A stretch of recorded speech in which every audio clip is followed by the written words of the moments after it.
Hey guys, ಎಲ್ರು ಹೇಗಿದ್ದೀರಾ? ಇದುವರೆಗೂ ನಮ್ಮ ಚಾನಲ್ ನ ಸಬ್ಸ್ಕ್ರೈಬ್ ಮಾಡಿಲ್ಲ ಅಂದ್ರೆ ಸಬ್ಸ್ಕ್ರೈಬ್ ಮಾಡ್ಕೊಳ್ಳಿ, ಪಕ್ಕದಲ್ಲಿರೋ ಬೆಲ್ ಐಕಾನ್ ನ ಪ್ರೆಸ್ ಮಾಡ್ಕೊಳ್ಳಿ. ಈ ಜನರೇಷನ್ ನಲ್ಲಿ ಟೀನೇಜರ್ಸ್ ಫೇಸ್ ಮಾಡೋ ಮೈನ್ ಪ್ರಾಬ್ಲಮ್ ಬಂದು joint pain and bone related issues. ಇದೇ ಒಂದು 50 ಇಯರ್ಸ್ ಹಿಂದ್ಗಡೆ ನೋಡಿದ್ರೆ ತುಂಬಾ ಏಜ್ ಆಗಿರೋ ಪೀಪಲ್ ಗೆನೆ ಬೋನ್ ರಿಲೇಟೆಡ್ ಇಶ್ಯೂಸ್ ಜಾಸ್ತಿ ಇರ್ಲಿಲ್ಲ ಅಂಡ್ ಜಾಯಿಂಟ್ ಪೇನ್ ತುಂಬಾ ರೇರ್ ಆಗಿ ಬರ್ತಿತ್ತು. ಆದ್ರೆ ಈಗಿನ ಜನರೇಷನ್ಸ್ ಗೆ joint pain and bone related issues ತುಂಬಾ ಹೆಚ್ಚಾಗಿದೆ. ಈ ಪ್ರಾಬ್ಲಮ್ಗೆ ಮೇನ್ ರೀಸನ್ ಬಂದು ಈಗಿನ ಜನರೇಷನ್ ನ ಲೈಫ್ ಸ್ಟೈಲ್. ಟೀನೇಜರ್ಸ್ ಬಂದು ಜಾಸ್ತಿ ಜಂಕ್ ಫುಡ್ ನ ಕನ್ಸ್ಯೂಮ್ ಮಾಡ್ತಾರೆ ಅಂಡ್ ನ್ಯೂಟ್ರಿಷನ್ ಫುಡ್ ನ ಅವಾಯ್ಡ್ ಮಾಡ್ತಾ ಇದ್ದಾರೆ. ಸೊ ಇದರಿಂದ ಟೀನೇಜರ್ಸ್ ಗೆ ತುಂಬಾ ಹೆಲ್ತ್ ರಿಲೇಟೆಡ್ ಇಶ್ಯೂಸ್ ಬರ್ತಿದೆ. ಇದನ್ನ ಹೆಂಗ್ ಅವಾಯ್ಡ್ ಮಾಡೋದು ಅಂತ ನೋಡೋಣ. ಈ ಜನರೇಷನ್ಸ್ ಪ್ರಾಬ್ಲಮ್ ನ ಅಬ್ಸರ್ವ್ ಮಾಡಿ ಹರ್ಬಲ್ ಲೈಫ್ ನ್ಯೂಟ್ರಿಷನ್ ಅವರು ಈ ಪ್ರಾಬ್ಲಮ್ ಗೆ ಒಂದು ಸೊಲ್ಯೂಷನ್ ಆಗಿ ಕ್ಯಾಲ್ಸಿಯಂ ಸ್ಯಾಲಡ್ ನ ಕೊಟ್ಟಿದ್ದಾರೆ. ನಿಮ್ಗೆ ಡೌಟ್ ಬರುತ್ತೆ, ಏನಿದು ಸಲಾಡ್ ಸಲಾಡ್ ಅಂತ ಹೇಳ್ತಾ ಇದೀನಿ ಅಂತ. ಸಲಾಡ್ ಅಂತ ಯಾಕೆ ಹೇಳ್ತೀನಿ ಅಂದ್ರೆ ಇದ್ ಬಂದ್ಬಿಟ್ಟು ಒಂದು ನ್ಯೂಟ್ರಿಷನಲ್ ಫೀಲ್ಡ್, ಫಾರ್ಮಾಸ್ಯೂಟಿಕ್ ಫೀಲ್ಡ್ ಅಲ್ಲ. ಫಾರ್ಮಾಸ್ಯೂಟಿಕ್ ಫೀಲ್ಡ್ ಅಲ್ಲಿ ಮಾತ್ರ ಟ್ಯಾಬ್ಲೆಟ್ ಅಂತ ಬಳಸ್ತಾರೆ, ಆದ್ರೆ ನ್ಯೂಟ್ರಿಷನ್ ಫೀಲ್ಡ್ ಅಲ್ಲಿ ಇದನ್ನ ಸಲಾಡ್ ಅಂತ ಬಳಸ್ತಾರೆ. ಸಲಾಡ್ ಅಂದ್ರೆ ಬೇರೆ ಏನೂ ಇಲ್ಲ, ಟ್ಯಾಬ್ಲೆಟ್. ಈ ಪ್ರಾಬ್ಲಮ್ದು ಒಂದು ಸೊಲ್ಯೂಷನ್ ಆಗಿ ಈ ವಿಡಿಯೋನ ತಂದಿದ್ದೀನಿ. ಸರಿ ಬನ್ನಿ ವಿಡಿಯೋ ಒಳಗೆ ಹೋಗೋಣ. ಇದ್ರಲ್ಲಿ ಫಸ್ಟ್ ಬಂದು ಕ್ಯಾಲ್ಸಿಯಂ. ಕ್ಯಾಲ್ಸಿಯಂ ಬಂದು ನಮ್ ಬೋನ್ ಗೆ ತುಂಬಾ ಇಂಪಾರ್ಟೆಂಟ್. ಕ್ಯಾಲ್ಸಿಯಂ ನಮ್ ಬೋನ್ ನ ಸ್ಟ್ರಾಂಗ್ ಮಾಡುತ್ತೆ. ಬಟ್ ಕ್ಯಾಲ್ಸಿಯಂ ನ ಜಾಸ್ತಿ ತಗೊಂಡ್ರೆ ಪಾಲಿಯೂರಿಯಾ ಲೆವೆಲ್ ನ ಇನ್ಕ್ರೀಸ್ ಮಾಡುತ್ತೆ. ಪಾಲಿಯೂರಿಯಾ ಅಂದ್ರೆ ಬೇರೆ ಏನೂ ಇಲ್ಲ, ಮೂತ್ರ ವಿಸರ್ಜನೆನ ಜಾಸ್ತಿ ಮಾಡುತ್ತೆ. ನಿಮ್ ಜಾಯಿಂಟ್ ನಲ್ಲಿ ಪೇನ್ ಸ್ಟಾರ್ಟ್ ಆಗುತ್ತೆ ಅಂಡ್ ನಿಮ್ಮ ತೊಡೆ ಅವಾಗ ಹಿಡ್ಕೊಳ್ಳುತ್ತೆ. ಇದ್ ಯಾಕೆ ಬರುತ್ತೆ ಅಂದ್ರೆ ಲ್ಯಾಕ್ ಆಫ್ ಕ್ಯಾಲ್ಸಿಯಂ. ನಮ್ ಹ್ಯೂಮನ್ ಬಾಡಿಗೆ ಎಲ್ಲಾ ಟೈಪ್ ಆಫ್ ಫುಡ್ ತುಂಬಾ ಇಂಪಾರ್ಟೆಂಟ್. ಅದ್ರಲ್ಲಿ ಒಂದು ಕಮ್ಮಿ ಆದ್ರೂ ನಮ್ ಬಾಡಿನ ಸ್ಲೋ ಆಗಿ ಅಫೆಕ್ಟ್ ಮಾಡಕ್ ಸ್ಟಾರ್ಟ್ ಮಾಡುತ್ತೆ.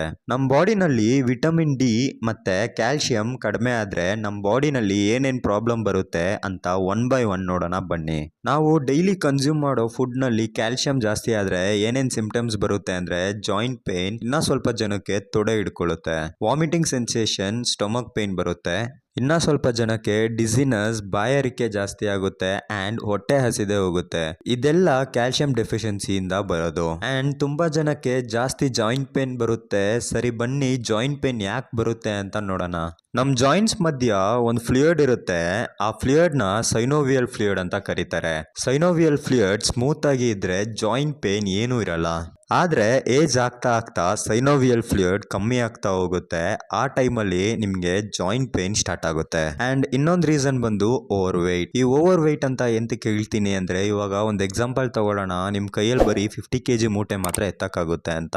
ಆದ್ರೆ ನೀವು ಒಂದು 60 kg ಮೂಟೆನ ಎತ್ತಕ್ ಹೋದಾಗ ನಿಮ್ ಬಾಡಿ ಸಪೋರ್ಟ್ ಮಾಡಲ್ಲ ಅಂಡ್ ನಿಮ್ ಜಾಯಿಂಟ್ಸ್ ಎಲ್ಲ ಪೇನ್ ಸ್ಟಾರ್ಟ್ ಆಗುತ್ತೆ. ಸೊ ನಿಮ್ ಐಡಿಯಲ್ ವೇಟ್ ಗೆ ಬನ್ನಿ, ನಿಮ್ಗೆ ಏನು ಜಾಯಿಂಟ್ ಇಶ್ಯೂಸ್ ಇರಲ್ಲ. ಹ್ಯೂಮನ್ ಬಾಡಿ ಬಂದು ಮಿಕ್ಸ್ಚರ್ ಆಫ್ ನ್ಯೂಟ್ರಿಷನ್. ಸೊ ಒಂದೊಂದು ನ್ಯೂಟ್ರಿಷನ್ ಬಂದು ನಮ್ಮ ಬಾಡಿಗೆ ಹೆಲ್ಪ್ ಮಾಡುತ್ತೆ. ನಾವು ಡೈಲಿ ಬೇಸಿಸ್ ನಲ್ಲಿ ನ್ಯೂಟ್ರಿಷನ್ ನ ಪ್ರಾಪರ್ ಆಗಿ ತಗೋಬೇಕು.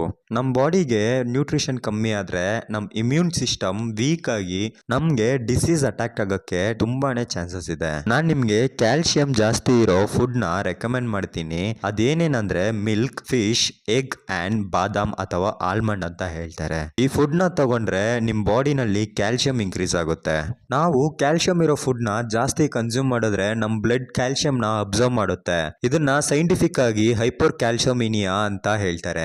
ಕ್ಯಾಲ್ಸಿಯಂ ನಮ್ಮ ಬಾಡಿನಲ್ಲಿ ಜಾಸ್ತಿ ಇರೋ ಸಿಂಪ್ಟಮ್ಸ್ ಏನೇನಂದ್ರೆ, ಫಸ್ಟ್ ಒನ್ ಬಂದು ಕನ್ಫ್ಯೂಷನ್. ಪ್ರಾಪರ್ ಆಗಿ ಒಂದು ಡಿಸಿಷನ್ ನ ತಗೊಳಕ್ ಆಗಲ್ಲ, ಯಾವಾಗ್ಲೂ ಒಂದು ಕನ್ಫ್ಯೂಷನ್ ಅಲ್ಲೇ ಇರ್ತಾರೆ. ಸೆಕೆಂಡ್ ಒನ್ ಬಂದು ಹಾರ್ಟ್ ಪ್ರಾಬ್ಲಮ್ಸ್ ಜಾಸ್ತಿ ಇರುತ್ತೆ. Third one dry skin and Nile ಬಂದು ಜಾಸ್ತಿ ಡ್ಯಾಮೇಜ್ ಆಗುತ್ತೆ. ಇದೆಲ್ಲಾನು ಕ್ಯಾಲ್ಸಿಯಂ ಡೆಫಿಷಿಯನ್ಸಿ ಸಿಂಪ್ಟಮ್ಸ್ ಅಂತ ಹೇಳ್ಬೋದು. ಇನ್ನ ಸ್ವಲ್ಪ ಜನ ನೀ pain, neck pain and joint pain ನಿಂದ ಸಫರ್ ಮಾಡ್ತಾ ಇರ್ತಾರೆ. ಓಕೆ ಗಾಯ್ಸ್, ನಿಮ್ಗೆ ಯಾರಿಗಾದ್ರೂ ಈ ಸಿಂಪ್ಟಮ್ಸ್ ಇದೆ ಆದ್ರೆ ಹೆಂಗ್ ಸರಿ ಮಾಡೋದು ಅಂತ ಗೊತ್ತಿಲ್ಲ ಅಂದ್ರೆ ಕೆಳಗಿರೋ ನನ್ನ ನಂಬರ್ಗೆ ಕಾಂಟ್ಯಾಕ್ಟ್ ಮಾಡಿ. ನಾನು ನಿಮ್ಗೆ ಗೈಡ್ ಮಾಡ್ತೀನಿ ಅಂಡ್ ನಿಮ್ ಲೈಫ್ ಸ್ಟೈಲ್ ನ ಚೇಂಜ್ ಮಾಡಕ್ಕೆ ಹೆಲ್ಪ್ ಮಾಡ್ತೀನಿ. Thank you for watching guys. Have a nice day.